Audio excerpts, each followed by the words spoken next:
Desain dari stepping tangganya ini tidak standar, terlalu tinggi. Jadi ketika kita naik ngangkang nih, capek, ini nggak ideal.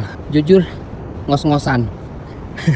Sepanjang itu loh, lihat. Naik tangga ini capek sekali. Jadi tangga panjang dari pantai ke atas bukit itu termasuk tangga luar ruang dengan elevasi tinggi. Di sini prinsip desainnya ini harus memperhatikan ergonomi, kenyamanan, dan keamanan. Bukan hanya di segi strukturnya saja. Ada beberapa hal yang harus diperhatikan. Yang pertama, proporsi anak tangga. Ini harus ergonomi. Jadi rumus kenyamanan itu 2 kali tinggi anak tangga plus lebar injakan itu kurang lebih 60 hingga 65 cm. Ini tertuang di SNI 03-1733-2004 dan rumus ergonomi Le Corbusier. Tinggi riser ini 12 hingga 15 cm. Lebih rendah dari tangga rumah biasa yang umumnya 17 hingga 18 cm supaya tidak cepat capek. Kemudian lebar pijakan treadnya ini 30-35 cm, cukup luas untuk kaki berpijak santai. Nah, dengan proporsi ini naik tangga terasa lebih mirip jalan menanjak ringan daripada mendaki. Kemudian yang kedua, landing atau tempat istirahat. Jadi setiap 10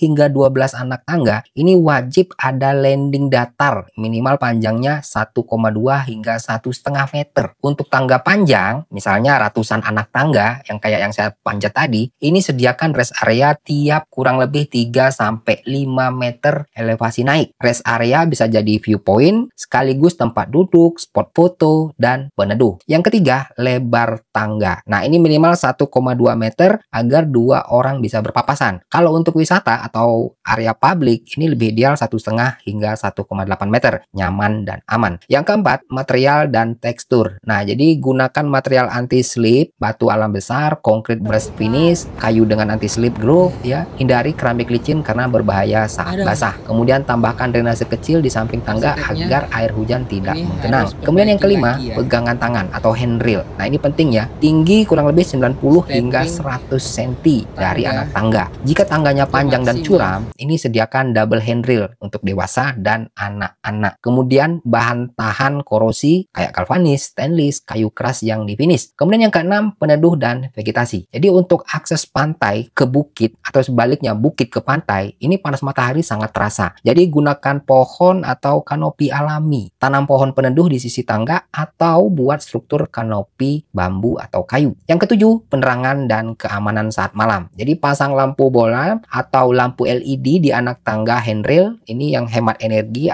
dan aman ya. Kemudian sesuaikan dengan SNI 6197/2000 tentang pencahayaan alami dan buatan. Nah, yang terakhir, yang ke-8, ritme dan psikologi. Nah, tangga panjang itu cenderung membuat orang takut duluan untuk naik atau turun. Solusinya buat zigzag, ini tidak lurus vertikal tapi berbelok dengan teras kecil. Kemudian sediakan visual break, misalnya tanam bunga, buat spot foto instagramable, atau gazebo kecil. Nah, ini membuat perjalanan terasa lebih ringan dan menyenangkan. Jadi kuncinya, anak tangga itu harus rendah, injakan lebar, banyak landing atau rest areanya, materialnya aman, dan didesain menyenangkan. Jadi walaupun 100 anak tangga lebih, perjalanan itu terasa menyenangkan dan gak gampang capek. Oke, kalau ada tambahan atau masukan silahkan komen aja di kolom komentar.